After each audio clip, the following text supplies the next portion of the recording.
Our topic for today is about, ang title po niya is, It's Never Too Late. Amen. Tamang-tama yung mga testimony. Palakpakan natin ang Panginoon. Sabi mo, hindi pa huli ang lahat. Sa Kapampangan, hindi pa uli ang lahat.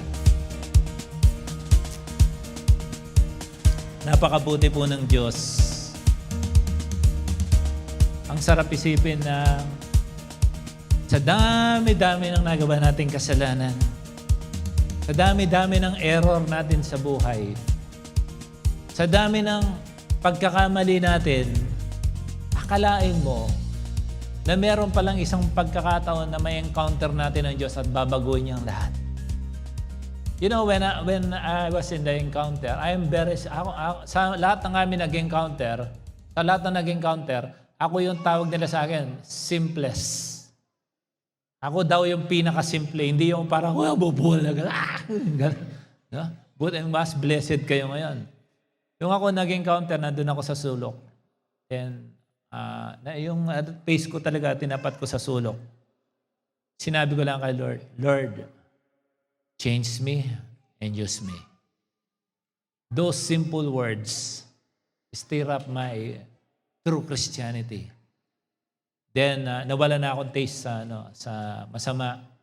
Tapos, whenever I commit mistake, parang antindi ng pump ng heart ko that you should not be doing this, you should not be doing this, you should not be doing this. Sino po, sa lahat ng nag-encounter, sino po nakaramdam na ng gano'n, magtaas ng kamay? Palakpakan natin ng Diyos, nandito po tayo. Amen? So, it's never too late. Hindi siya, it's now or never. No, it's never too late. Sa ang ating pong text ngayon ay makikita natin sa 2 Kings chapter 5 sa sa life po ni General Naaman. Okay, lagi ko po itong tinuturo pero may bago pong mensahe. So ang preaching po ngayon is two-way. I'll be hitting the couples and family at the same time discovering your purpose. Is that okay? So it will be a preaching. I miss preaching. Preaching is as I teach, I preach. Okay po ba? Kaya kapag po may mga pinagpupuyatan po tayong mga lesson, wag lang po kayong very casual na uupo dyan, tapos wala lang, basta tapos na, uwi na, para lang, you're not cute. Okay? You are more than cute when you are here. But the best of you ay kapag nag-take note ka at i-apply mo yung lahat ng iyong natutunan sa life mo para magkaroon po ng transformation. Are you ready for that? Ay, palakpakan natin si Lord. Anak, naniniwala ka pa pwede ka magkamatris? Do you believe that? Palakpakan natin si Lord. Kasi the man of God I met, meron siyang, wala siyang isang kidney, nag-miracle si God, nagka-kidney siya. Do you believe that? Amen. With your faith, nothing is impossible. Amen? Amen. Palakpakan natin ang Panginoon. Mabuti ang Diyos. Okay? 2 Kings chapter 5 verse 1, this is what the scripture says, the king of Aram had great admiration for Naaman. So ito po yung case. Na-conquer po ang Israel. Alam mo yung masyado tayong pasaway sa Diyos, nako-conquer tayo ng gawa ng kalaban. Sometimes God will use other people or situation that will conquer us because of our rebellion against God. Amen? Kung minsan, through finances o circumstances, bankruptcy, sickness, ang dami mong maka-encounter na challenge para ibalik ka ng Diyos kung saan ka nararapat. Sa pagkakataon na to, ang mga Israelita, they are under the occupation of this who we call Naaman, under the king of Aram. So itong si king of Aram, ina-admire niya PNP chief natin. Ang pangalan po niya, Naaman. Ang ibig po sabihin ng Naaman sa Hebrew is delightful, pleasant, and beautiful. Sabi mo sa katabi mo, uy, Naaman. Hindi Nyaman, Naaman. Okay. He had great admiration for Naaman, the commander of his army, because through him, the Lord had given Aram great victories. But though Naaman was a mighty warrior, he suffered from leprosy. I'm always preaching this guy. Amen? So he suffered from leprosy. Alam mo yung leprosy? Yung COVID, katiting lang po yun. Yung leprosy, ibang klase ito. Parang pag may leprosy ka, bilang ng buhay mo. Ngayon, kahit yung AIDS, napapahaba because of medical technology, di ba? Napapahaba pa rin ang buhay ng mga may AIDS. No, dahil sa discovery, mga scientific findings, ang tao napapahaba nilang buhay kahit yung may mga cancer. So, gift ni Lord yun para ang tao humaba ang buhay. Kasi the more na mahaba ang buhay ng tao, mas marami siyang pagkakataon, i-correct kung marami siya mali. Hindi yung mali na ngayon, tapos patay na bukas. Paano pa yung makaka-recover? Itong taong ito, gwapo nga, successful, ang problema, may leprosy. So leprosy, we cannot always define this as, kasi may sakit siya, ganun lang. No. There are many of us so successful, equipped with many talents, to many possession of God's blessings. Hindi lang po pagpapala ang pera, financial, even influence and power. Meron po siya. Ang problema, meron siyang leprosy. Parang, ang galing-galing mo na sana, kaya lang, pasaway ka. That is a leprosy. That is spiritual leprosy. Amen? So, may iba't ibang klaseng leprosy. Ano po, that time po, ano po yung definition pag mayroon kang leprosy? Number one is, if you are leprous, you are separated from the society. Inihiwalay ang may leprosy. Ngayon pala nakita ko to, no? Ngayon may COVID, immediately, may COVID, nagugulo sa bahay. Ba't kasi umuwi dito? Pag umubo ka, umuwi ka na. Huwag ka nang pupunta dito sa flat. Sino nakaranas doon? Nung una. Di ba? Dati pag umubo ka, sabi ng nanay mo, uminom ka ng Royal. Ngayon, pag umubo ka, buong barangay, may umuubo si pinag-uusapan lahat ng umuubo. Si nanay ko, araw-araw kong tinatawagan yan pagka nagsabi yun. Lahat ng namamatay. Alam ko, meron na naman. Kaya alam ni nanay, lahat ng namamatay kasi doon sa amin, pinaniningil ng 20. Sabi ko, minsan sisingilin daw sa 80. Sabi ko, 4 ang namatay. Matyak mo nga yan, kung talaga may namamatay, baka sinisingil ka na lang dyan. So, that time, if you have leprosy, it means you are separated from the society. At kailangan mo ng pronouncement ng priest kapag ikaw ay pinagaling, nagkaroon ng himala. I-declare ka ng priest na you are already healed, so pwede ka na maghihalo-bilo. Parang ngayon, declared na to, vaccinated na. Amen?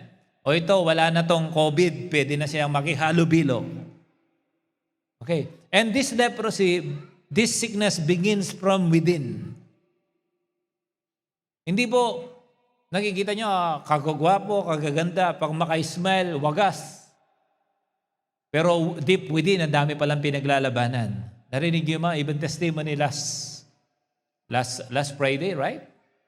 They have been holding this grudges and guilt and anger, revenge for the past 2 decades of their lives.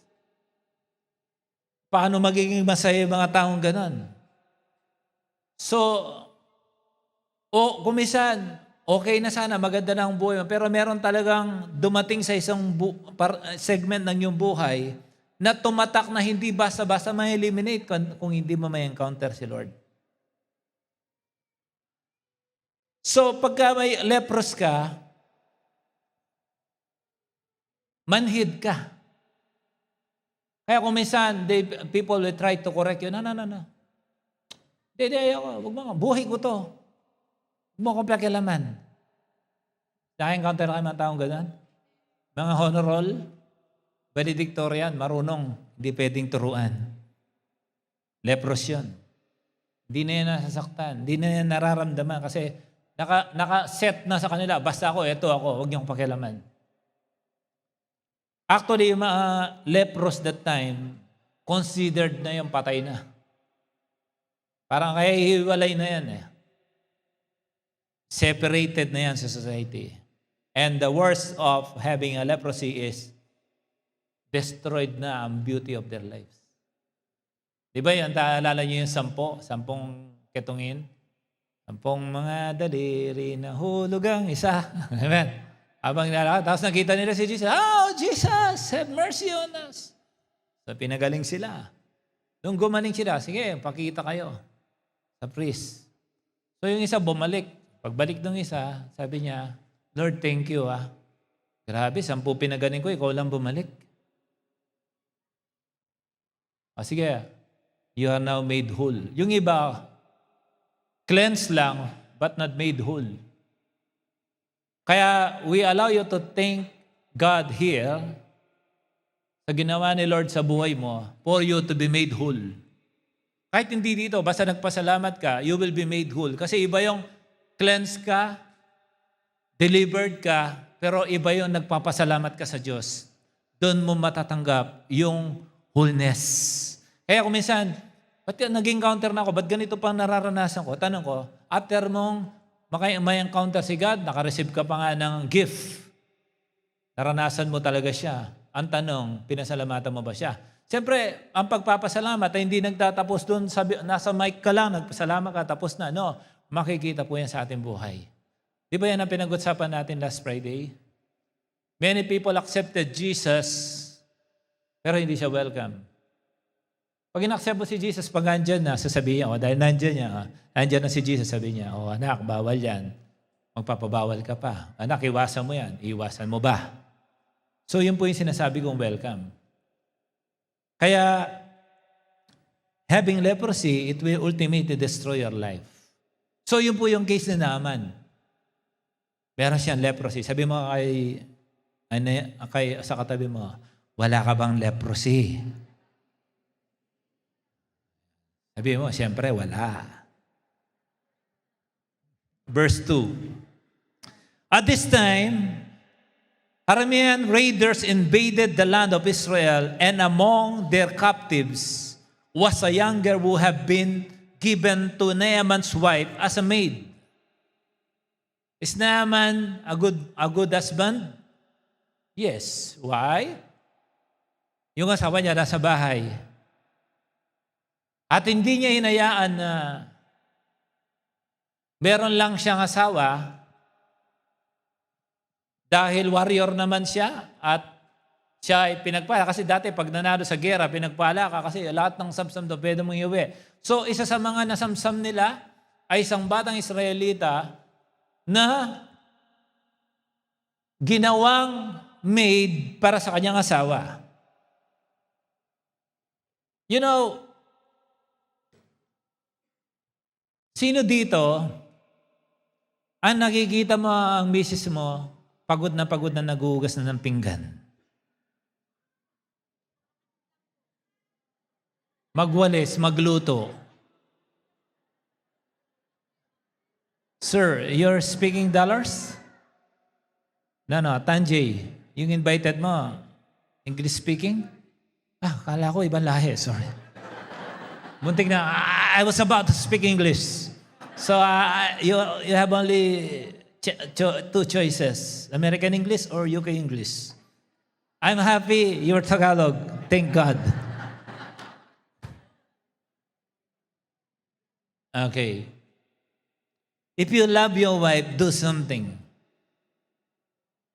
Hello? Pag yung nakikita nyo yung washing machine, nakikipag-cha-cha na. Nakikipag-tango na, sira ng gag-gag-gag-gag-gag-gag. Si Mrs. sa kagana niya, habang nag-iisip yun. Hindi ka ba makakalampag? Kaya itong sinaman, sabi niya, successful ako. Victorious ako. At kinikilala ako ng hari. So dapat sa blessing ko, kailangan mabibayaan na kanya sa, sige, yung isang samsam akin, gusto ko yung matinong makakasama sa bahay, ibibigay ko sa akin, Mrs. kasi love ko siya. Kala nyo, puro gera to. Okay? In verse 3, sabi niya, one day, the girl said to her mistress, sabi mo, said to her mistress. So, si Madam, sinabihan ng batang ito na Israelita, na samsam nila, sabi niya, I wish my master would go to see the prophet in Samaria, he would heal him of his leprosy. Sa dami ng na-conquer pa nila yung bata na nakinig sa mentoring. Hello? Sa dami nung na-conquer ang batang ito, nadampot pa nila yung bata na kapag may nagpe-preach, nagsusulat. Hello? Sabi mo sa katabi mo, ikaw ba yan? Kaya yung bata, kahit bata siya, may silbi. Sabi niya, nakikita niya yung amo niya. Ako, bait-bait pa naman ang amo, buti dito ko napunta. Kung alam lang niya na may pwede makapagpagaling sa kanya sa Samaria, gagaling siya. Yun ang case. Tapos sinabi niya kay Madam. Dahil si Madam, matinong asawa, kasi kung si Madam galit kay Naaman, iha, ayaw mo na mamatayan. Sa dami ng ginawa, binugbog ako niyan, sinaktan ako. Ayaw mo na mamatayan, huwag mo na sabihin, baka ipag-pray pa ng pastor ng Samaria yan. Ibig sabihin, tinranspin din ni Madam kay Naaman yung mensahe ng bata. So alam naman natin yung istorya, nakinabang sila. So pwede muna ngayon, pag-usapan muna natin itong mag-asawa. Palakpakan natin ang Panginoon.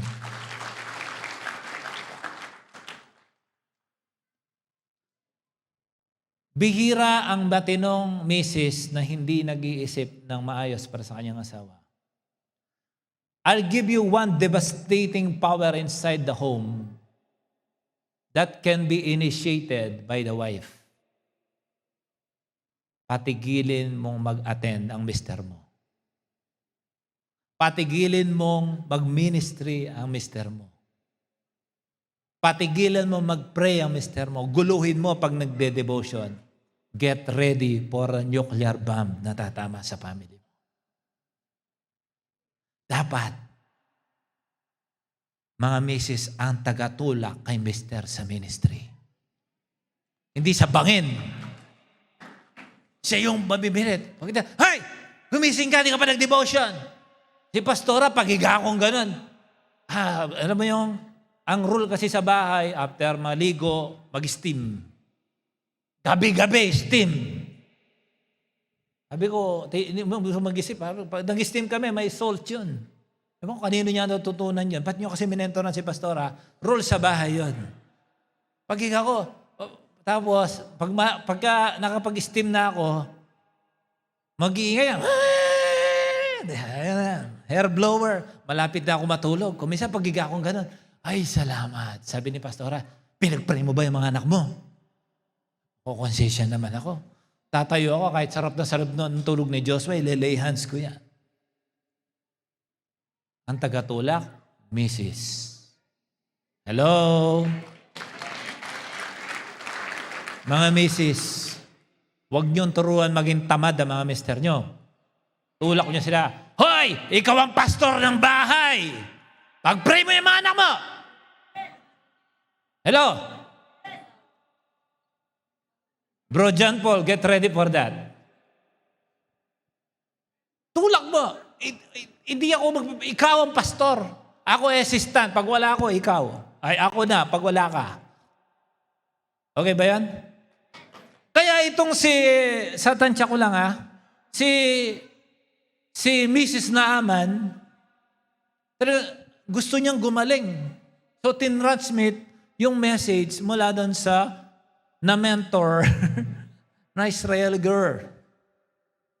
So, rinelay niya. Kaya nagkaroon ng agreement ngayon. O, sige.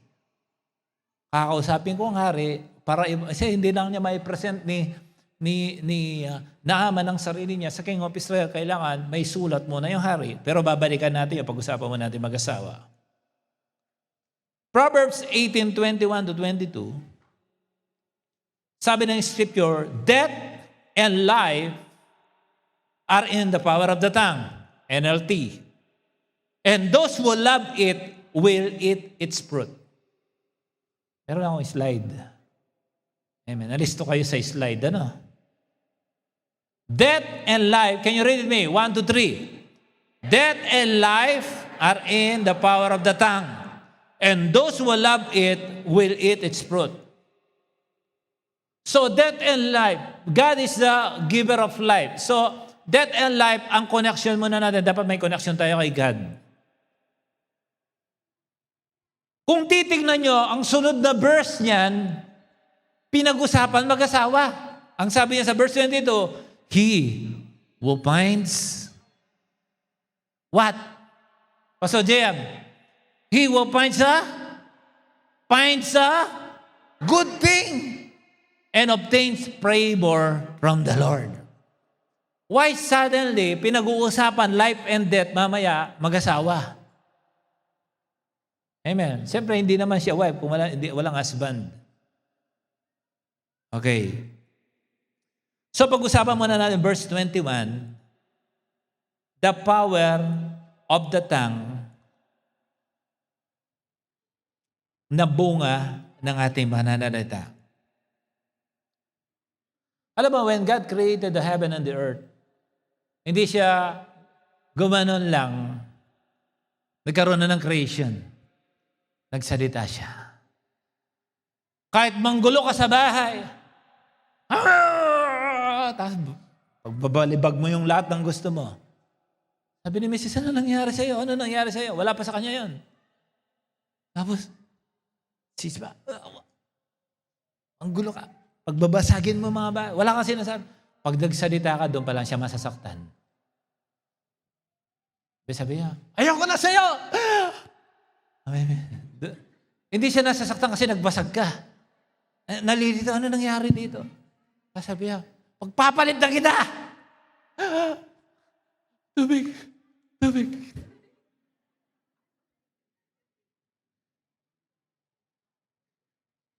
This is very critical. Alam niyo,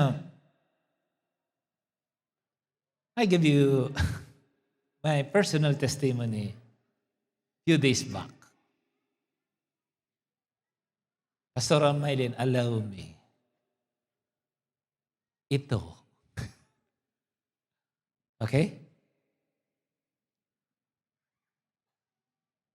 Sabi ko nung nag-basketball kami, hindi ko nang sasama to. Sabi ko sa mga players, hindi ko nasasama to. Abay, dahil nga wifi si Pastoran, lakas ng signal. Nasa loob ng signal. Kasi, nung may nasaktan sa mga player, siya palang pinakamatapang. Gusto niya lusubin yung committee. Sabi ko, hindi natin liga to. Meron tayong pareho dito. May coach tayo. Hayaan mo sila. Hindi pwede yan! Hindi pwede. Kasi kako, yung si Brother Ariel, sigayan dati. Pag naramdaman niya na parang naapi yung mga babae, baka suntukin niya. Tingnan mo, nabanggo tuloy. Gusto niya manapak eh. Kasi nga, medyo nasaktan. Sabi ko, napili pa itong mga mapuputi ng gwapo, sila pang pinagsasaktan. Ito si Pastora, talagang anak niya kayo, gusto niya lumusog. Eh, kasi sinabihan ko, sa susunod, wag ko nasama to. Ang ibig ko sabihin doon, wag ko na siyang isama kasi pagka pinakita mo doon na para naapi ka, baka mapaaway kami. Masira yung goal natin doon. Naririnig ni Pastora yung ito. Bakit bagay ba ako? Bagay ba ako? At bakit hindi mo ako sasama? Hindi na kita susuporta sa basketball mo. Magdamag ako nag-struggle, nagte-text, please. Sorry. Diyos ko po.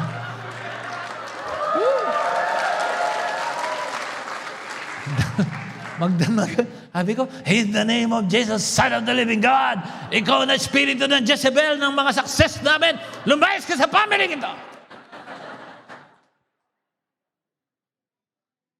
Yung ito, sabi ko, Tagalog ako. Tagalog yung kausap ko. Yabang naman neto. Di ba? Tagin neto pa rin yun. In-explain ko, nag-English pa ako. Sabi ko, Panginoon, bahala ka na. Yung gabi pa lang yan, pinatawad niya ako, di ko alam. Di niya pinaalam. Nag-worry pa ako the whole night. Lord, ang asawa ko, maghahatid pa ako ng bata bukas, Lord. Kulang pa ako sa tulog. Hindi niya sinabi na pinatawad niya pa. Actually, that last night, I have already forgiven you. Ba't hindi mo sinabi? Tapos na pala tayo. Sabi mo sa akin, words. You know, as Christians, we will not stop discovering the truth. Matatapos lang po yung pagdidiscover natin about the truth. Pagpatay na tayo o pag kinuha na tayo ni Lord. But remember this, hanggang nakakapagsalita ka, ayusin mo yung pananalita mo. You don't know small things. Di ba kinuwento ko last time? Kalaki-laki sasakyan na 4x4, sunduin ko si Pastora dahil sa maliit na pin na pumasok doon sa gulong ko, buong sasakyan ko hindi makapagsundo. Sabi ni Lord sa akin, be watchful of small things. Kasi pwede ko naman sabakin si Pastora eh. Pwede mo ako pwede mo ako yung ano dito? Di ba may tinuturo ako? Amen. So I am analyzing spiritually. Sabi ko, isang flower ka lang. Nakasaksak dito yung flower ko. Sinaksak kong ganun. Tinakpan ko muna. Nag-drive kami, sabi, sorry, Dad. Ito yung inaantay ko. Tapos, unti-unti ko na nilabas yung flower.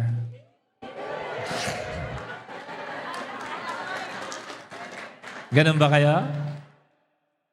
I love you. Mas naging sweet kami. Huwag mo nang uulitin yun eh. Oo naman.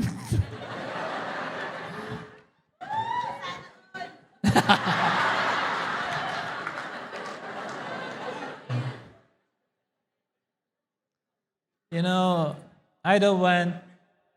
nowadays, I don't want the style of ligawan. Bihira na magbigay ng totoong flower. Flower na lang. Drawing pa. Text. Walang amoy. Walang gastos. Amen. Wala na ako nakikita nagbibigay ng card. Sabi ko nga, dati yung card ko, ginagawa ko yung card ko, hindi ako bumibili ng card. Puro personalization. Handwriting ko ang nakalagay doon. Ngayon, bihira na yan. But the words that we speak are very critical, lalo na sa mag-asawa. Anyway, lahat ng YCOM, kung hindi December, January, we will have our YCOM night here. Okay? May lugar na. Sabi mo, kaya makakahabol yung ikakasal. Sabi nga ni Bro Ramel, this is the happiest ministry of this church. Amen. So, you know that night, naku, dami na na-excite. Gusto nyo yung laro natin uli na chocolate? Saka nyo na alam, mga single, sorry mo na kayo. But the quality of your life is dependent upon the words you speak. Malinaw na malinaw to. Sinabi ko na to dati, di ba? The quality of your life is dependent upon the words you speak. Sa trabaho, Maraming hindi naman magaling sa trabaho pero magaling magsalita, sila yung napopromote. Sino may ka-office mate na ganun, magsabi ng amen. Alam mo? Wala naman tong galing, madaldal lang, sip-sip lang. Pero magaling magsalita, sila yung napopromote. Remember this, words are very important. Kapag tingnan mo, life and death is in the power of the tongue. It means your tongue may release death or life. Malinaw yan. At ang mga words natin, it is not God get agreement with our words, but we need to get our words in agreement with God. Huwag mong ipilit ang salita mo sa Diyos, kundi alamin mo sa Diyos kung ano ang isasalita mo. Kaya kung hindi ka rooted ng Scripture, this will be impossible. So whenever you speak, this is how it is. Are you agreeing with life or you are agreeing with death? Dalawa lang life and death lang is in the power of the tongue. So, do you agree with life or do you agree with death? Kaya sabi ko kanina kapatid, naniniwala ka ba na pwede ka magkaroon ng matres? Kasi opo, yung word na yun, powerful yun. Amen po ba? If the same Jesus that we believe in here is the same Jesus that we read in the Bible for more than 2,000 years, kung yung walang eyeball, dinagyan niya ng dura niya yung dust, itinapal sa kanyang mata, nagkaroon siya ng mata, kaya din niyang gawin yun sa pangalan ni Jesus. Amen! Minsan baga, dapat you have to believe. So, yung words natin, sa mga anak natin, mag-ingat ka. Lalo na yung para sa sarili mo. Para sa pamilya mo, mag-ingat ka sa sinasabi mo. Anything that will harm your family or even yourself, don't ever speak it. Huwag mong sasabihin yun. Because your words can only agree with death or life. That's it. Kaya delikado po yan. Amen? Even sa Romans chapter 10, bago masambitin na sa iyong bibig na si Lord ay Diyos o at Lord at paniwalaan mo na siya ay nabuhay na maguli mula sa mga patay, ikaw ay maliligtas sapagkat ang sinasabi ng iyong bibig ay makapangyarihan. Kaya pag-ingatan mo lahat ng lumalabas sa iyong bibig. Sa mag-asawa, please lang. Remember this. Our heart is like a tree and the fruits are what comes from the mouth. Kung ano ang laman ng iyong puso, lalabas yan. Kaya nakakatakot yung meron kang ugaling kapag tulog, nagsasalita. Sino may misis na ganon? Sino may mister na ganon? Pag tulog, nagsasalita. Madaling huliin yun. Amen. Matthew 12:36-37, I tell you, on the day of judgment, people will give account for every careless words they speak. Yung iba naman, tawag nila, careless whisper. For by your words you will be justified, and by your words you will be condemned. Kaya kahit joke, don't let it come out from your mouth. Especially when you release it with intention. Be careful. Amen po ba? You are a product of what you have said yesterday and last year. Kung ano ka ngayon. Ilang beses na yan. When I feel like I am sick, the devil is just waiting for me to speak that I am sick. No, I am not sick. I am COVID-free. I am sickness-free. I am successful, victorious, highly favored, and free from accident. Normal na bibig ko yan, araw-araw.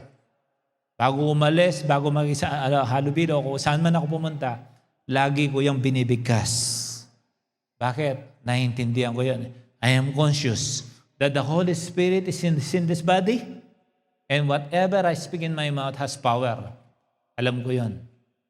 Tama po ba? Then, kaya si Lord tinrain niya ang heart ko. I don't want to simply speak negative to other people because I know, especially when you are conscious, it is more powerful. Kaya ayokong, kung pwede, pag ngayon, natutuwa ako pag inaaway ako, iniinis ako, I'd rather, bago din yan. Ayan, ang gusto ng kalaban yung masunog ka na sana, mapauwi ka na nga sa Pilipinas. Sana ma-COVID ka na nga. Para mawala na yan, no? Minsan ganun, no? Alam nyo, kahit ganun yun, may power yun. Yun ang inaantay ng kalaban, especially sa mga inanoint ni Lord ang kanilang lips, na sumpayin yung isang tao. May power yun, pero kawawa. Tama po ba? You know, the Holy Spirit reveals our need for Christ through our words. Tuturuan niya, you will know that you can do nothing without Him. Wala man tayong kayang gawin na anumang may kabuluhan kung walay tayo kay Kristo. Yung testimony niyo kanina, andun ako sa likod, yung yung declaration niyo, nire-respeto ng mga anghel yun. Because you are speaking for the glory of God and by the power of the Holy Spirit. Kaya in-empower niya kayo with it. Yung lahat ng binibigkas yung yun, alam niyo, matinding dagok sa demonyo yun. It is a powerful armament to destroy all the foundations of the enemy. Bakit? Pag narinig yung testimony mo, ay, kailangan may chance pa pala ako. Ito, wala pa pala sa ang 10% ng kasalanan niya sa kasalanan ko. Pwede pala akong magbago. Kaya pala akong baguhin ng Diyos. Pag narinig nila yung testimony, may pala pa kami ang Diyos. Tama po. Sino naniniwala doon? Amen. Pag ito tinesip, kayang baguhin ng Lord ang buhay mo. Ginawa niya nga sa akin. Yun ang ayaw ng kalaban. Hanggat po pwede kapag ikaw ay pinagpala ng Diyos, wag mo na i-testify. Pero yung iba, tumigil ka. Sabi niya, Lord Jesus, have mercy on me. Sabi niya, what do you want me to do? I want to see. Pag napapagaling ni Jesus, nagtatatalon. Pinipigil na, huwag mong pagsasabi. Unstoppable yung mga taong talagang pinagpala ng Diyos. Kasi pag pinamalita niya, may Jesus. Si Jesus nagtatago na. Dinudubog pa ng thousands of people, sinusundan pa rin siya. Bakit? Hindi kasi, may mga tao kasing hindi mapigilan mag-testify. Ikaw din, kung vlogger ka, gumawa ka ng vlog. No? Gumawa ka ng vlog, mabasa yung buhay mo. Kahit hindi ka magpakilala doon, one day may makabasa, may mag-google yung pangalan mo. Hindi mo alam, may tinutulungan ka pala. The only thing that hope will go away from this world in your life is when you are dead. Pagpatay ka na. But as long as you are alive, able to talk, able to confess, able to utter words, hope is still there. Amen po ba? Kahit anong gulo ng buhay mo, kahit winasak ni Satanas ang iyong buhay, nagkasala ka kahapon, last week, last month, hindi pa huli ang lahat. Pagka si Lord, binigyan ka pa niya, uli, ng pagkakataong mabuhay, i-utter mo lang ngayon, seryosuin mo lang ang paghingi mo ng tawad, meron ka na naman pag-asa ngayon. Amen. Palakpakan natin siya. Wala lang pag-asa yung tao pag pinatigas niya ang kanyang puso. Alam mo yung mga magkaroon ng hardened heart, kung minsan wala na silang invite mo, ayaw. Convince mong gawin ito para sa Panginoon, ayaw niyang gawin. So, dalawa yon.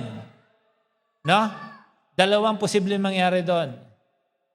Either na lumabang ka para mapaglingkuran mo pa ang Diyos o mahaya mo, maharden ang heart mo. Yun ang pinaka-dangerous. Because kapag tumigas ang puso mo, dahil yun ang laman ng puso mo, matigas, ayaw mo magpaturo sa Diyos, ayaw mo magpagamit sa Diyos, iba na yun, lalabas sa iyong bibig. Amen po ba?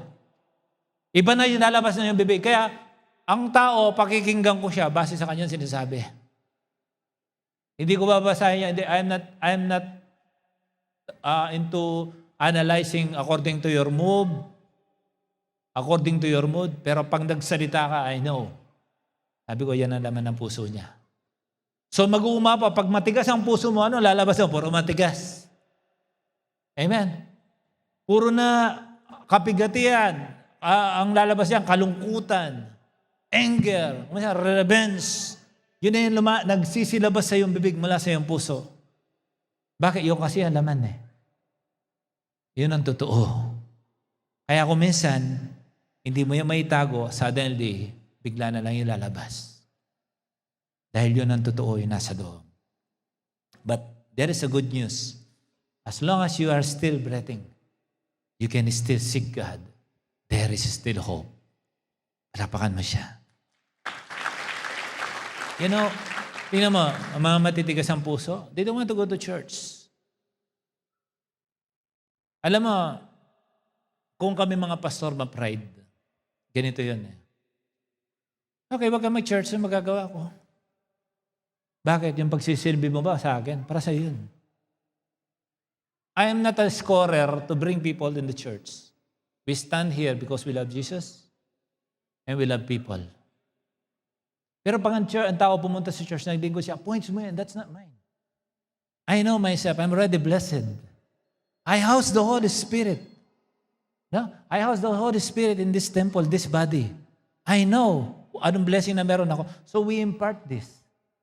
The reason why we convince you to give your life to Jesus and be used for His glory, para sa iyo yun. Pag hindi ka umattend, that's not my problem. It's your problem. But because we are mandated to reach you out, to love you without any condition, maaling ka namin. So, ipagpe-pray pa rin kita. Pero ang totoo nun, para sa iyo yun. Ang bantayan mo, pag tumigas ang puso mo. Pag tumigas ang puso mo, wala na dyan lalabas na blessing sa iyo. Doon ka na magbantay. Kapag ka nararamdaman mo na hindi ka na pinapaboran ng Diyos, isip-isip ka na. Amen? So if I don't see you in the church, it may be because your heart was already hardened, tumigas na. There is a reason, but you have a big challenge in life. It will not be an advantage for you. Sa mag-asawa, remember this, ang lumalabas sa iyong bibig ay naka-istorya sa iyong puso. Kaya malalaman ng asawa kung yung sinabi niya dati hindi sinungaling, sabi niya, pag sabi mong siya lang ang magiging katuwang mo sa iyong buhay, I do. Lumabas sa puso, bibig mo, di ba? Mapapatunayan mo yon sa haba ng panahon. Hello? Amen? Amen? Yung totoo ba yung, nung lumabas ba sa puso niya yun, ay sa bibig niya yun, galing ba sa puso, patutunayan niya ng panahon. Kung talagang I do yan. Amen po ba? Meron akong kilala. Ito, mga mati ni idol to, yung babae, ganda, yung lalaki, gwapo, artistahin. It happened, yung babae nagkaroon ng cancer. So nagkaroon ng breast cancer, tapos inalis yung breast. I don't know the procedure and I don't look on that procedure. Pero yung babae, pinadala niya ng picture yung boyfriend niya. And hindi pa siya kasal.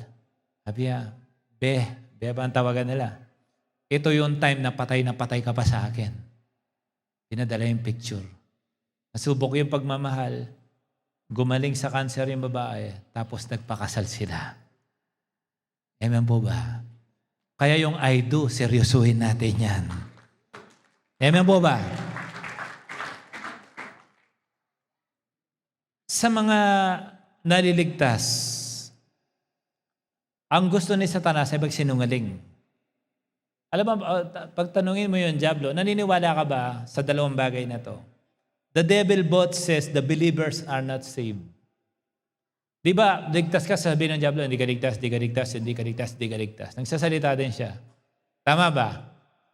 Sino nakaranas ng ganon? Ligtas ba ako talaga? Kristiyano ba ako talaga? Kasi pag nagsalita ang Diablo, pinagiginggan mo. Isa pang sinasabi ng Diablo is, unbelievers are saved. So, believers are not saved, unbelievers are saved. Pag ito naririnig mong dalawang to, galing yan sa Diablo. Kasi yun ang pagmumulan palagi ng pagre-rebelde mo sa Diyos.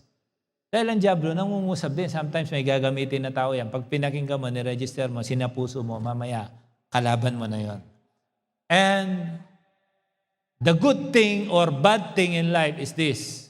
Every words that we utter, naka-record lahat yan. The only moment that everything that we have spoken, mawawala ng lahat ng kapangyarihan, ng mga lahat ng sinabi mong hindi magaganda, the moment ang isang tao, tanggapin niya si Kristo, wash out lahat yun. Amen. Kaya sabihin mo sa katabi mo, salamat, nag-utter ka ng kaligtasan. Amen. Parehas tayo ng citizenship ngayon. Amen. So our words connect to God. This time, words connect us to other people. Pag-usapan naman natin ngayon ang asawa. Uli. You know, when we speak words, do you know that bad marriage is because of bad mouth? Who will agree? I say this again. Bad marriage is because of bad mouth. Not bad breath. Most bad marriage is because of bad mouth. Yung mga pananalitang masasakit. Yung pananalitang kahit biro, masakit sa beses pag tinawag mo siyang kukodraduhin na siya. Tama na, kumukodrado na yung katawan mo. Naku, masakit yun. Huwag mong sasabihin kay beses ito, huwag lumaki yung puson mo. Huwag mong sasabihin yan, tumaba siya. Huwag mong sasabihin. Kung payat na payat siya, sabihin mo tumaba siya. Okay sa kanya yan. Pwede mo namang ipreno kahit biro, huwag mong sabihin. Pagdating sa kanila, seryoso yon. Ang sagot na, bakit gusto mo maghanap ng iba? Diba sa'yo parang 1% lang, sa kanila 99% na. So, the marriage, nagiging bad ang marriage because of our bad mouth. It is not always the husband. Amen. Nakita ko lang naman si favorite ko itong couple na to. Mahinay family. Amen. Nagpaalam na ako sa inyo, di ba? Alam mo pinagawayan nila? Yung kama nila, ganyan kataas. Sino yung kinukwento ko? Nagpaalam ako. Okay, kwento ko, kwento. Nag-away sila. Bumangga sa sakyan nila. Pinag-uusapan. Yung kasing kama, di ba? Sabi ko, palitan mo na. Yung pala kama, pag kailangan tumalon nyo. Ano mo yung bolt poles? Sa taas ng kama. Sabi, dahil ginawa niya raw yung ilalim niya. Wycom na to. Amen. O yan, hindi lang nauwi sa awayan ng bibig ang kanilang pag-aaway. Bumangga pa yung sasakyan nila. Nag-beating the red light pa. Tama ba ako na? Dahil lang mataas yung kama. Di ba pwedeng pag-usapan? Sabi ko sa kanila, anak, sa susunod mag-away kayo yung walang gastos. Magastos yung away nyo. Isin nyo mo. Hello? Kung minsan ang layo-layo, yung business mister nasa Pilipinas, nag-aaway pa. Amen. Mag-aaway, nag-zoom pa kayo, mag-aaway lang pala kayo. The creative power comes from our mouth. No? May lumalabas sa ating bibig. Creative power yan. Pero ano yung klaseng creative yun? Anong klaseng creation yun? Are you creating good atmosphere or bad atmosphere inside the house? Kung minsan, parang maganda pa wag muna kayong mag-usap, i-delay nyo muna kung alam nyo may friction. Eman po ba? Nag-umpisa lang tayo kay Naaman. So again, I say this. Whenever you speak, especially to your spouse, are you releasing death or are you releasing life? Nasa sa'yo yan. Hawak mo yun. Ang problema, ito. Naging Christian ka pa. Mas powerful na yung words mo. Kahit angel, nire-respeto ang sinasabi mo. Pag nagsalita ka, pag-ingatan mo. Ephesians 5:25-27. Husbands, love your wives. O parehas na plural yon. Just as Christ loved the church and gave himself for her. To make her what? Holy. Cleansing her by the washing with water through the word. Sabi mo, word. And to present her to himself as a radiant church without stain or wrinkle or any other blemish, but holy and blameless. Question is this, sa mag-asawa. Husbands, are you cleansing your wife with washing water? Or you are sandblasting them? Alam mo yung paglinis sa sandblast? Yung high-powered, high-pressured na hangin, pero ang lumalabas, sand, buhangin, yung pantanggal ng makakapit na pintura. Baka ganun ang ginagawa mo sa asawa mo. Hello? Kung makapagbiro ka, wagas. Di mo alam, isang guhit na lang, magpapakamatay na yan. Puro ka pabiro. Hello? Ayun, tinuturing nga niyo. Paano mo maali ng church? Para ka magmamahal ng asawa.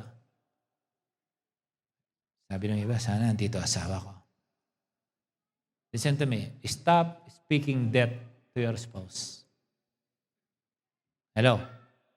Kasi life and death is in the power of the tongue. Ito yung ulit-ulit natin. So, stop speaking death to your spouse. Pag negative, ikamamatay niya, ikahihimatay niya, huwag mo sabihin. Pwede ka naman magtiis eh. Huwag mo na ako magbiro ngayon. Kahit ngayon lang. At least mabakante ang araw na to sa asawa ko na hindi siya masaktan. Pero please lang, after dito, na-imagine ko, ang usapan mamaya sa loob ng sakyan. Diba? Narinig mo si Pastor? Sino na nagre-ready nun? Sasabihin ko yun. Diba? Narinig mo? Baka dyan pa lang sa labi, umpisa na. Narinig mo? Sunblaster ka. You must wash me. Amen.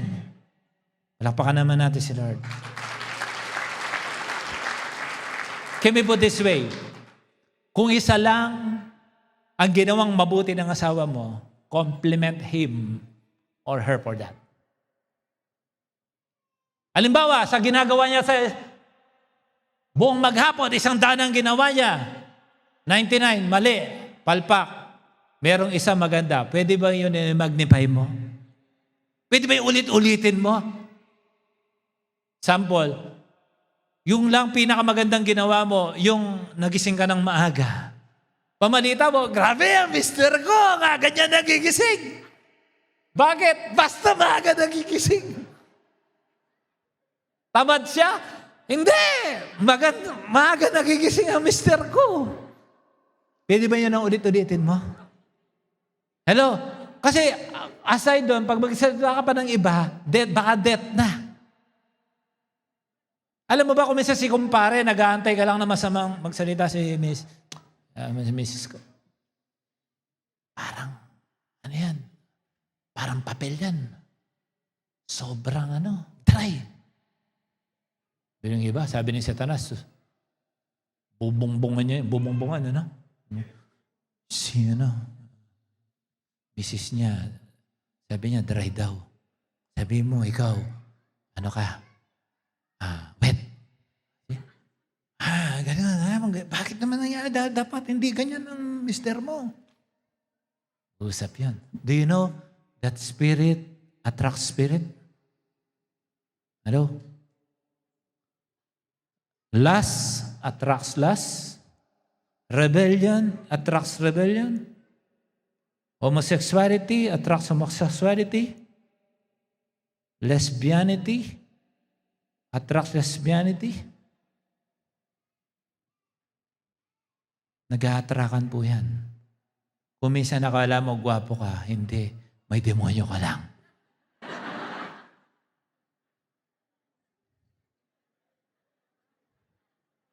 Shout hallelujah. Palakpakan natin si Lord. Kung anong ginawa ni Mr. mo, ni Mrs. mo na maganda, yun na lang palagi mong i-magnify. Amen po ba? Ako, di ko man sinasadya. Hindi ko nasasama to. Ang layo ko, narinig. Muna, tahimik mo na si Pastor.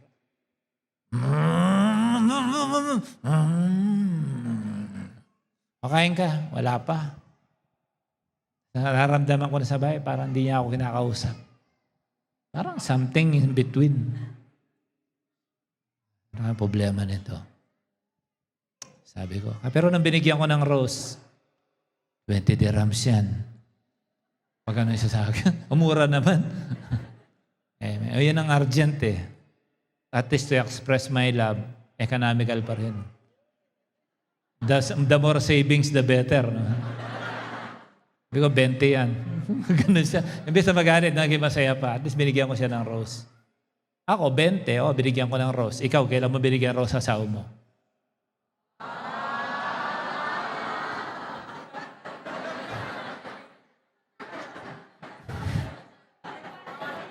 Tanungin mo, asawa mo, babe, kailan?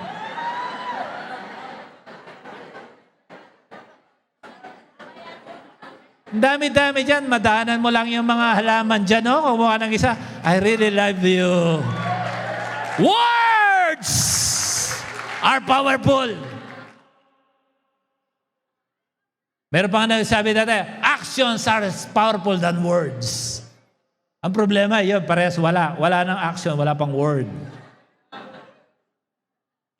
Amen. Your words. With your words, you create your spouse. Gustong-gusto ni mistress na aman na mabuhay pa ang kanyang mister. Kailangan gumaling siya. I cannot live without him. This is our only chance. Actually, tanggap ko ng patayan. May leprosy, buti na lang. May pag-asa pa. Wala naman tayo ng choice eh. Alam mo yung Proverbs 31 wife? In verse 23, sabi niya, her husband is known in the gates. Wala po akong slide. Proverbs 31:23.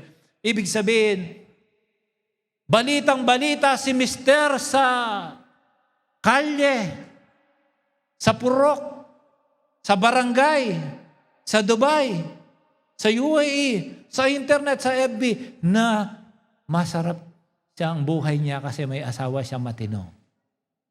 Yun ang pinamamalita ni Mrs. Hindi yung malungkot ako kay Mr. Hindi na namin pinapahalata. Alam mo ba? I'm not happy. And the devil heard that. Bad marriage because of bad mouth. In verse 28, sabi niya, her children rise up and call her blessed. Her husband also, and he praises her. Pinupuri siya ng mister niya. Bakit? Sa ginagawa ng misis niya. And vice versa.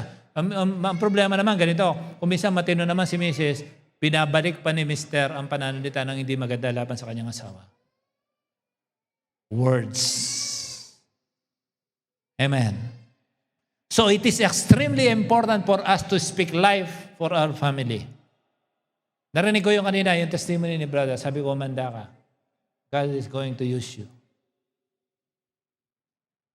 It's very important for us to speak life for our family. Don't ever speak negative to your family. Kahit anong kulit ng anak mo, sabi nga ni Bro Carlo, kahit anong kulit ng anak mo, kahit nakikita mo yan negative, kahit nakikita mo yan talagang sandamakmak ang kasalanan niyan, kasuklam-suklam ang kanyang ginagawa, still speak life. Speak life, speak healing, speak deliverance, pray. Because kadugo mo yan. Anak mo yan. Amen? Palakpakan natin ng Diyos. Huwag mo yang sa mismong bibig mo, ibibetray mo siya. No, speak powerfully. The more the kid needs more of your prayer. Pag ang anak mo, nakikita mo, may matinding kasalanan, tingnan mo na ang sarili mo. Bakit nagkakaganito ang aking anak? Ano bang aking nagagawa? Tapos magkikausapin ka na ni Lord through His Word also. Hindi pinagpe-pray mo ba? Kinakounsel mo ba? Pinipiyay mo ba? Ako, pag may time ako, pagka nagyaya ang aking anak, Dad, let's McDo. Para akong, paramdam ko, I am a hero. Let's go. Kahit groggy na ako, hindi ko papakita kay Kimberly na inaantok na ako. Papakita ko pa rin sa kanya na I am still energetic. Tara, kahit na inaantok ko, mamaya, we speak about life, ministry, basta wag lang kami mag-usap about boyfriend. Uuwi na kami agad pag gano'n ng... Then we speak about construction. Ayan, tuwan-tuwa nga si Kimberly. Minsan tinuruan ko siya, nakalika daw. Out of nowhere, sabi ko, anak, ganito ang salamin. Dalawang ano yan, ba't salamin? Alam mo, bakit dalawang salamin? Explain ko sa kanya. Alam mo, after 2 days, biglang tinanong ng teacher niya, mismo yung tinuro ko. Out of, sa kanilang estudyante, siya yung nag-explain. Nagulat daw yung teacher niya. Kanino mo nalaman yan? My father. Hallelujah. Glory to God. Ano? Bakit? Ibig sabihin, nag-uusap pala yung tatay tsaka yung anak. May words. 2 times na siyang nakalamang. Ang tanong, nag-usap ba kayo ng anak mo? Or you are always magnifying the problem of your children? Always magnifying the problem of your spouse? Why don't you speak life? Sabi mo, speak life. Tandaan mo, ang taong magulo, lagi manggugulo. Amen? Pag si Mrs., magulo utak niya, malagi manggugulo. Lalo na kapag ka break even. Isip na yan. Parang. So mag-isip ka na, something na pampakulo. Hindi pa wala pampakulo, pampaayos. Nabasa ko nga doon sa post ng isang kapatid. Sa isang kumukulong tubig daw, hindi ka pwede magsalamin. Tama, ganda, no? Hindi mo makikita ang mukha mo. Pagka hindi na mainit, kitang-kita mo na mukha mo. Nabasa ko lang. Magandang illustration yan. So, anong istorya ng ating pinag-aaralan? Music team. Speak life. Speak positive.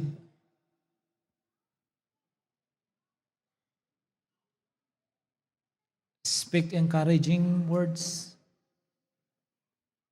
Avoid trouble. Listen to me. We are not on the last days. We are on the last hours.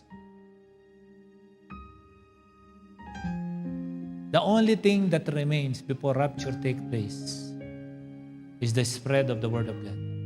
Yun na lang. Enjoy life. With your spouse, with your children, with your parents. Sa biyanan mo. Yung pinakamahirap kausapin, biyanan. Pero maharap ka sa Diyos. Hindi kayo mag-ayos ng biyanan mo. Bayaw mo, kapatid mo, hipag mo, kamag-anak mo, kaibigan mo. Kailan? You keep releasing negative and harmful words, a bombardment, proving to them that there is foolishness inside of you. Anong holy doon? Take the opportunity. Sabi nila, pinagtitext ko po sila. Tinawagan ko po sila. Para sa kanya yun. Delivered siya. Tama, mali. Pag nagpatawad ka, kanino yun? Sa'yo. Bakit? Pagtanggal yun, I am free. Nung ako po nag-encounter, ganyan, forgiveness. Sulat mo yung mga taong nakasakit sa'yo. Yung mga, ano lang siguro ito, mga 5. Number 1, Quirino Valerio. Tatay ko yun. Ma, Gloria Valerio. Lahat ng kapatid ko, nasakta ba? Mahirap ang bunso. Tapos napuno na, meron pa likod, nasulat pa ako. You know, whenever I speak their names, my my hair literally moved like this. Napapalaya. Yun ang isa sa mga napakasarap ko naranasan nung ako nag-encounter. Nung ako ay nagpatawad. Kaya relate ako kanina. Saan ang galing yun? When I utter my mouth, I forgive them. You know, sa mag-asawa,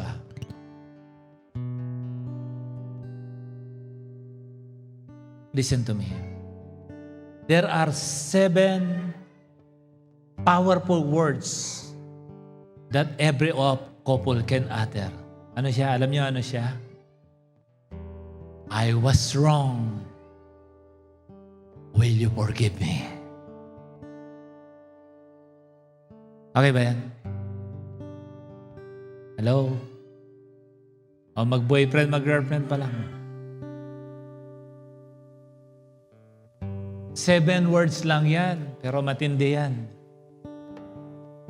Na si Sir Retzi. Naantay mo yan kay Tristan.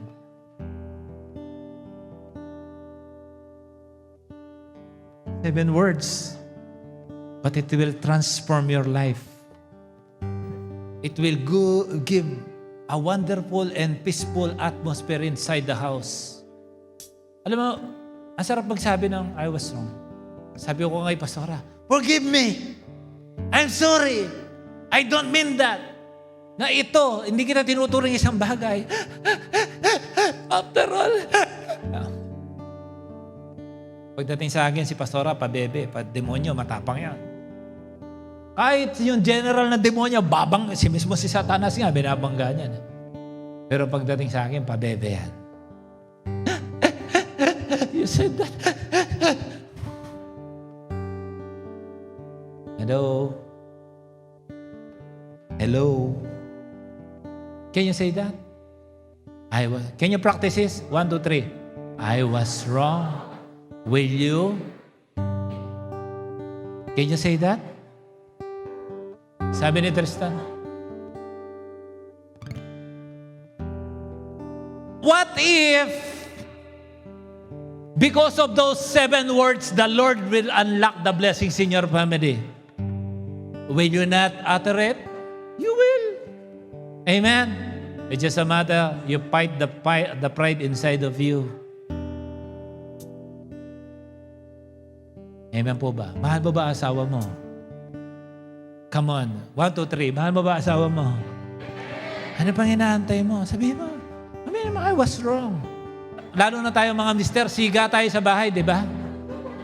Tayo na susunod eh. Ako! Ang batas dito, batas 45. Ako masusunod sa bahay. Sabi ni Mrs., oy, bisa kita. Hindi ikaw. Parang ako yun.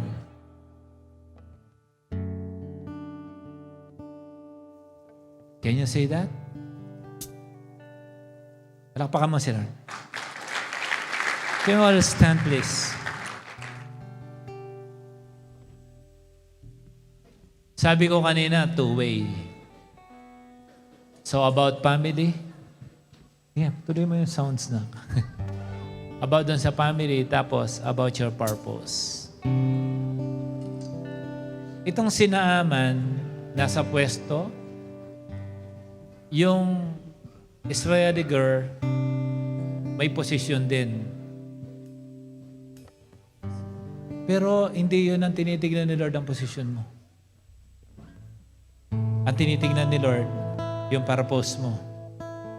Sabi niya, yung ba sinasabi ng Diyos, ginamit ni Lord ang batang to, como made siya, nagsalita siya, at ikaw general, hindi ka makikinig, yun ang pinasasabi ng Diyos. Kailangan mo rin naman ito para gumaling ka. Bakit hindi ka makinig? Ipapairal mo pa ba yung pride mo? Di ba lepros ka? Paano mo sasamahan ng misis mo sa mahaba pang panahon pag hindi kayong pumayag? Paano mo pa i-enjoy yung family mo para pinairal mo pa yung pride mo? Paano pa kayo magkakaroon ng magandang sama pag hindi pa mo pa ngayon? Lepros ka eh.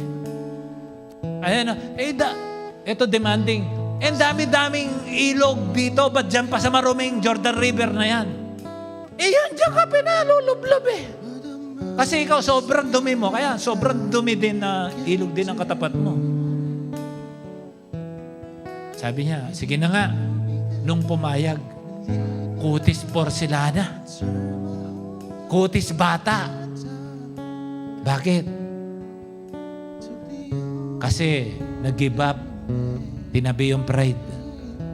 Hinubad yung naaman niya. Military, powerful, general. Naman ginawa yan, naglublob siya ng 7 beses. After niya, na-encounter niya ang Diyos sa tubig. Bigla siyang gumanda ang kutis. Naibalik ang kanyang buhay. Naibalik ang kanyang beauty. Naibalik ang kanyang pagiging naaman, ang kanyang beauty. Ano siya? Masyado siyang gumwapo masyado. Naisuli, sabi niya, ngayon pa lang ako naniniwala na walang Diyos sa buong mundo kundi sa Israel lamang. Nag-testify siya. Parang ikaw. Di ba nag-testify ka? Ngayon, eto.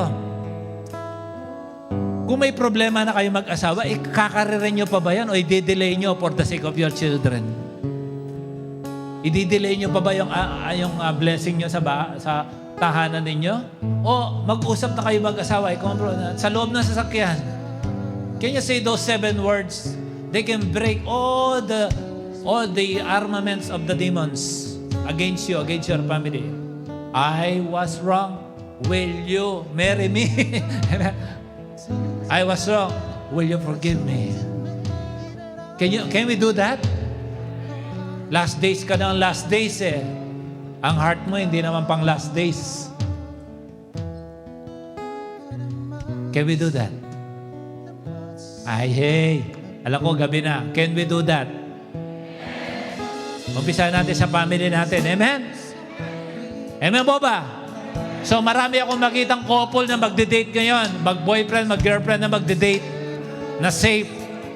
At i-ready mo na yung 20 dirhams mong bulaklak. At least meron. Kesa sa wala. Huwag mong i-text. I-personalize mo naman yung card. Bumili ka naman ng bulaklak. Yung pinagpaguran mo, tapos bulaklak na lang, pinabili mo pa sa iba. Ako bumili talaga, bumaba ako. Masyado ako makapag-surprise. Inagay ko pa talaga dito.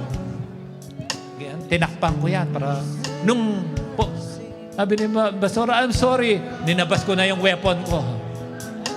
I love you. Lalong, di ba ang sarap lumaya? Ang sarap mabuhay sa loob ng tahanan. Basta kayo mag-asawa, totoo kayo nagmamahalan.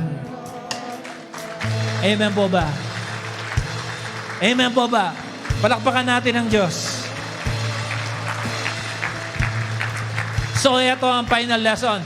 Your purpose is not on your position. Sabi mo, I'm naman, ha? Ako may posisyon. No, may purpose ka. Ano yung purpose? Nung gumaling, sa pamamagitan ng convincing power ni Mrs., gumaling, bumaba ang buhay, matagal ang pagsasamahan ng family kasama ng mga anak. So it's not about his position. Your purpose is not in your provision. Dahil lahat provided na, no? Magandang trabaho mo, magandang income, magandang pwesto mo, hindi ka talagang well-to-do ka. Come on, that's not your purpose in your provision. Yung purpose mo, mag-worship ka kay Lord. Sabi niya, wala na siyang pakialam sa pera niya. Basta ang nasabi niya lang, ngayon naniniwala na ako, walang Diyos sa buong mundo kundi sa Israel lamang. Hello? Yun ang nasabi niya. So wala sa provision. Number 3, your purpose is your pursuit. Wala kang aalamin, ano ba, Lord, ano ba ang purpose mo sa akin? Lord, ba't ba ako mayaman? Lord, ba't ako may dimples? Ba't ako maputi? Ba't medyo mabigat ako? Lord, ba't ako matangkad? Lord, ba't medyo mababa ako? Dati tanong mo, may dimples ka, baka sure ka. Hello, kumusta na po kayo? It's good to discover yourself. I'm sorry, it looks like I preach long. Ang daming nag-testimony and I'm excited. Let's have a restoration. Yun gusto din na magkaroon ng restoration sa loob ng family. Sa girlfriend, sa boyfriend, kakaririn nyo pa ba yan? Yung awayan nyo yan? O umpisahan mo na yan mamaya. Sabihin ko sa'yo, kung di mo alam saan bibili ng bulaklak, tetext ko sa'yo. PM mo ako. RMKJS Valerio. Sabihin ko sa'yo, saan ka makuha kabili? Sabihin mo, dito bumili yung pastor namin. Pwede bang 15 na lang? Okay lang yun kahit mura, basta totoo. Huwag mong i-text. Pakita mo namang affection mo. Total, naaman means beautiful. Do beautiful things. Speak beautiful things. Amen! Palakpakan natin ang Panginoon. Let's close our eyes and thank God because He is the God of this place. He is the God of this church. He is the God of restoration. He is the God of recovery. He is the God of healing. He is the God of our family. He is the God of our children. He is the God of our health. Remember this. If you have the Holy Spirit in you, you have everything in life.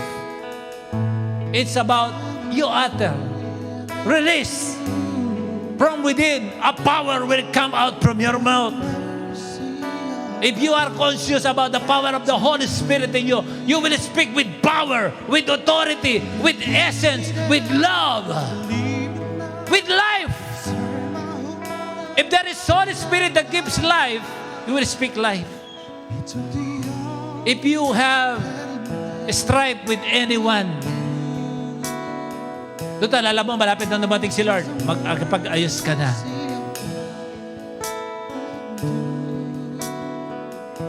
Close your eyes and raise your hands. Can we sing that blood thing? Yung kinanta ni Kimberly? Close your eyes. Oh, Jesus. I love this. Don't worry, I was told, wala tayong kasunod. Sulitin natin. Let us sing together.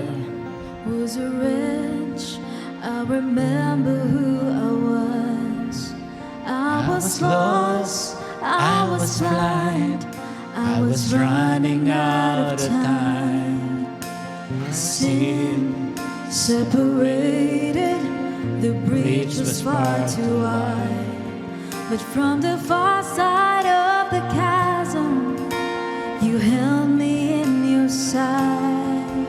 So you made a way across the great divide, left behind heaven's throne to build it here inside. And there at the cross, you paid the debt I owed, broke my chains, freed my soul.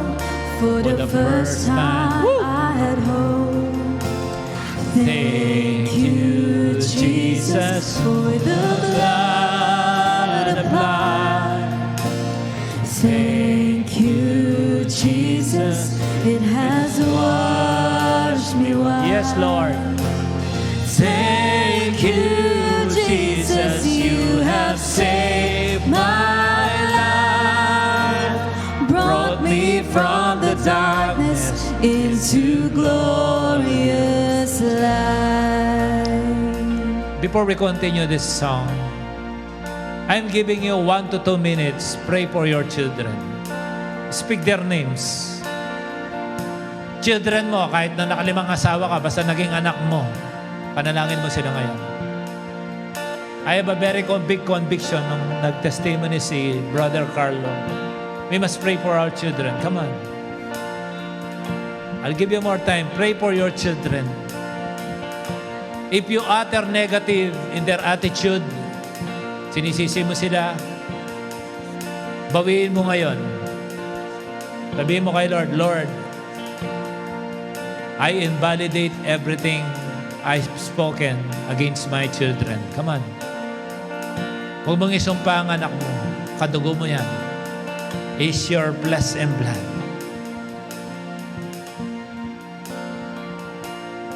Sige, 1 more minute. Serious to. Serious to. Oh, Jesus. Okay, next. Sa husband mo o sa wife, crossover. Pag-pray mo ang asawa mo. Kung andito siya, pag-pray mo siya. Pag-pray mo siya. Sometimes may umaharang na sumpa in between you, mag-asawa, kaya hindi nakakalusot, hindi nakakarating yung blessing sa inyo. 1 Peter 3:1-7, sabi ng verse 7, so that your prayers will not be hindered. If the prayers is being hindered, there's a problem. Pag-pray mo ang husband mo, ang wife mo ngayon, Ather, wag ka mag-pray sa isip. Your words are very important. The Lord is willing to listen to your prayers. Speak positive, speak life sa relationship nyo. Kapag ka parang matabang na yan, Lord, bigyan niyo po ng lasa ang aming relasyon. Come on, speak life, speak life. Speak life. And you will feel a powerful deliverance from your heart. Meron kang unexplainable experience sa heart mo na ang gaan-gaan, nagkaroon ng peace. Amen. Mararamdaman mo yan because your words are very powerful. I speak life with this relationship. I destroy every dividing walls that Satan has established in between you and your spouse. I destroy every walls, every dividing power. Remember this. Two became one. You are one. Nothing in between. Only the serpent was able to destroy the good life of Adam and Eve. That satanic third party, I destroy his plans against your family by the power of the blood of Jesus. And I speak life to your children. I speak life to your grandchildren, that there will be no hold of the enemy against your family by the power of the blood of Jesus.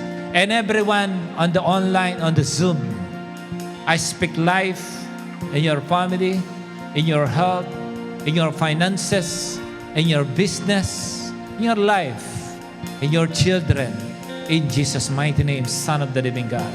You are untouchable. The devil is illegal in your body. Sickness is illegal in your body by the power of the blood of Jesus. I destroy and invalidate every works of the enemy in your life, for you are God's son and daughter. Jesus loves you by the power of the cross, by the power of the blood, by the power of his nails, by the power of his wounds. There is no room for the enemy. You are extremely and completely blessed by the Almighty in the name of Jesus. Palakpakan na po natin si Lord, yung pinakamatinding palakpak natin. Yung tagumpay ng ating family, yung pinakamalakas. Tagumpay ng ating mga anak. Amen! Hindi tayo papayag sa gawa ng kalaban sa ating mga anak. Huwag mong i-give up ang iyong anak. May chance yan. It's never too late! Amen! Shout hallelujah! Shout hallelujah! Sabihin mo, Lord, salamat! It's never too late! Sabihin mo, this is my day! My family is so blessed! My children are so blessed! Because everything has already been won by the cross of the Lord Jesus Christ. Palakpakan po natin ang Diyos na buhay. Can we raise our hands? Para God, salamat. Everyone here will bring this powerful message And all these hands being raised for your glory will do powerful and miraculous things. These words will be shared by these hands to their friends, to their families. Nagtatype ka pa lang to encourage people. May anointing na lumalabas sa mga kamay na yan. I pray, Lord, that everything that these hands touch prosper. Thank you for the highest favor that you have given to all of us today. Thank you for their hearts that stored this powerful message, transforming and renewing message sa aming mga puso. Pinagpapala ko po silang lahat. In the name of the Father, and of the Son, and of the Holy Spirit. Amen. God bless you. God bless you, and God bless you.